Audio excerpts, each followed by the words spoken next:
You're a little bored right now. Maybe that's why you're here. That feeling, the restless itch, the need for something, anything to happen, feels like one of the oldest human experiences there is. Like people have always felt it. Cavemen staring at cave walls, peasants in the field, bored the same way you're bored. But that's not true. For almost all of human history, the feeling you're having right now barely existed. And I don't mean people were too busy for it. I mean the thing itself, boredom, the way you know it, is shockingly, almost suspiciously new. Here's the strange part. We can actually trace when it appeared, and it's younger than you'd guess. Let me show you.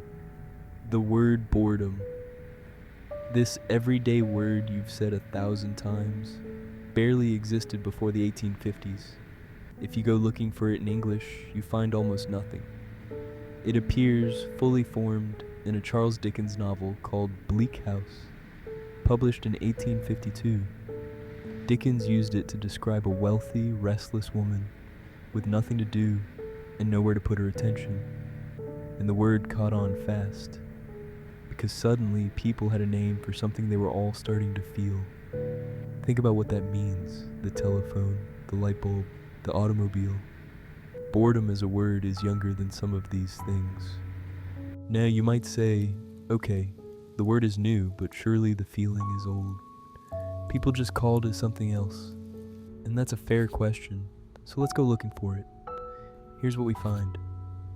In older languages, there were words for sadness, for grief, for idleness, for rest, for melancholy. A kind of heavy, thoughtful gloom. The Romans had a word, acedia, that monks used, a spiritual listlessness, a heaviness of the soul. But that's not boredom. Acedia was something that happened to you in stillness, alone with God. What almost nobody described for thousands of years was the specific modern thing, that twitchy, empty, get me out of this moment feeling. The feeling of time being something you have to survive, something you have to kill. Your ancestors had a lot of empty time. That's the thing. For 300,000 years, a human day was mostly waiting. Waiting for the hunt, waiting for the rain, waiting for the light to come back. Long, silent, empty hours. Every single day. Far more empty time than you will ever have. And yet the feeling didn't take hold. So the question isn't, when did people get free time?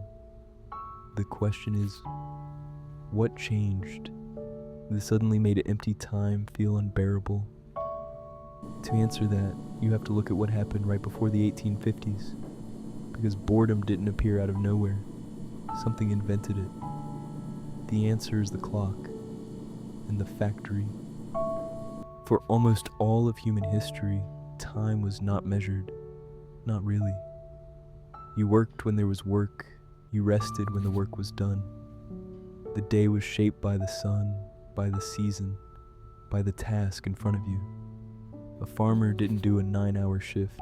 He did the harvest. When the animal was sick, you tended it. When the field was ready, you worked it. Time was full of things. It had a shape. Every hour belonged to something.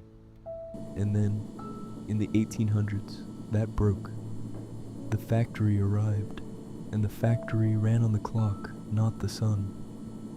For the first time in human history, huge numbers of people spent their days doing one small, repetitive motion for a fixed number of hours, watching a clock on the wall count down. The work no longer connected to anything you could see. You didn't plant a field and watch it grow. You pulled a lever 10,000 times, and then a bell rang and you went home. Time stopped being full. It became something to get through. And that exact moment is when the word boredom enters the language.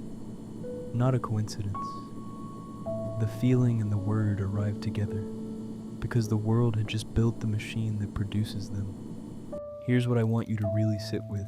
Your ancestors weren't tougher than you. They didn't have some ancient strength you've lost. It's simpler.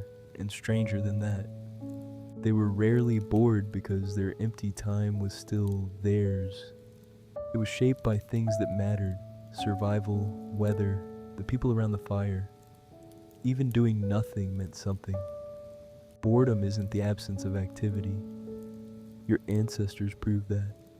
They had endless nothing and no boredom. Boredom is the absence of meaning in your time.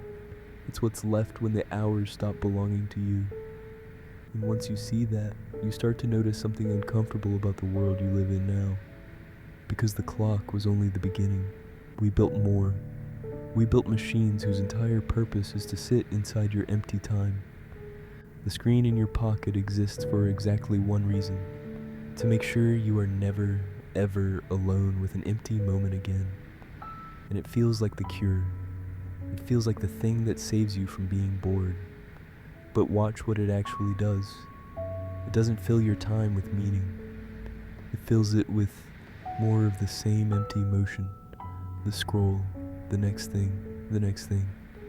The exact same shape as the factory lever. Pull and pull and pull, while something you can't see counts down. Your ancestors sat in the dark for 300,000 years and felt the hours were full.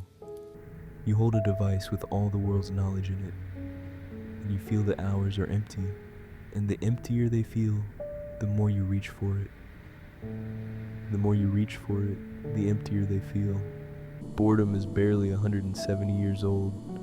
It arrived the moment we handed our time over to the machine, and it has not stopped growing since. We built the thing that makes us feel this way, and then we built a smaller one and put it in our hands and carried it everywhere. You're a little bored right now. Maybe that's why you're here.